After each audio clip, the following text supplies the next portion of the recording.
Welcome. So if you've been following my blog or my reels, my Instagram, you know that our housemate got a new puppy, and my heart is so big and so full, because today he's taken the puppy back because the puppy is the wrong personality and needs compared to what the owner's personality and needs is.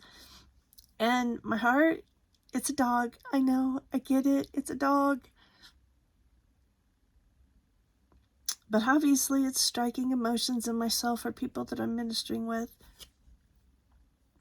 because the dog's not bad. The dog's not a bad dog. The dog is absolutely beautiful, got a great personality.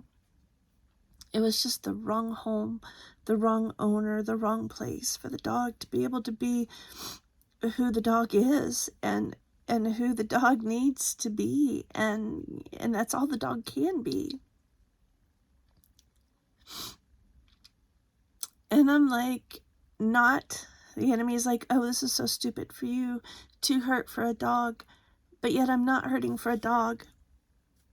It's just striking the emotions of my past and with the people that I'm working with, that how many times have we been brought into a situation, brought home, so you want to say, someone lays claim to you or says they want you, and they bring you into their home, their ministry, their work environment, their job, their profession, or whatever the circumstances are, but they bring you into relationship with them, and then it doesn't work, and you're returned, you're taken back. And if it's not done right, then you get labeled with the wrong things. You get labeled as a bad person. You get labeled in a negative aspect for all your positive personalities, for all your positive gifts that you have, because it wasn't the right place or the right situation, or you weren't able to meet up or match up with what the person that was in relationship with you was looking for or wanted or desired or thought they wanted and desired. If not done right, you get tagged with all these negative bondages and things to hold you back. And that's not right. And you know what? We have the right to choose, and we have to know our identity, because when and if we get into situations like that, which most of us have been and probably will be, possibly, I hope not, I declare and decree that you have and know your identity and walk your path. But it's important that we know our identity.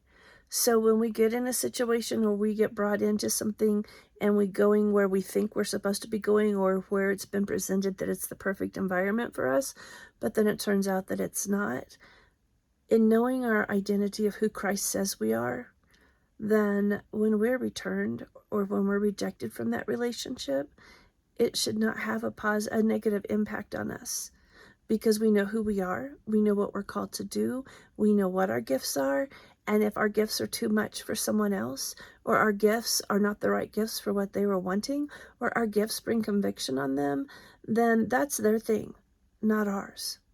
So don't take that onto yourself, okay?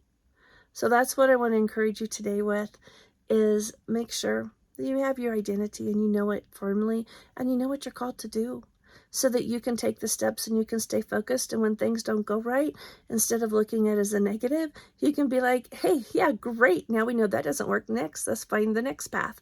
Let's see what does work and learn from.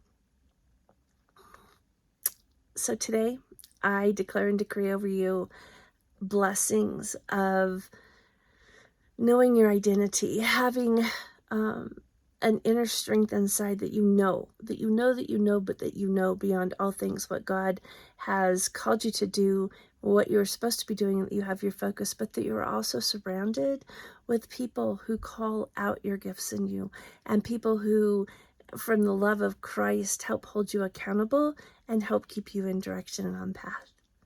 These things I declare and decree in Jesus' precious name. I am Michelle Went, and I am very passionate about standing the gap from where you are to where you can and want to be. Be blessed.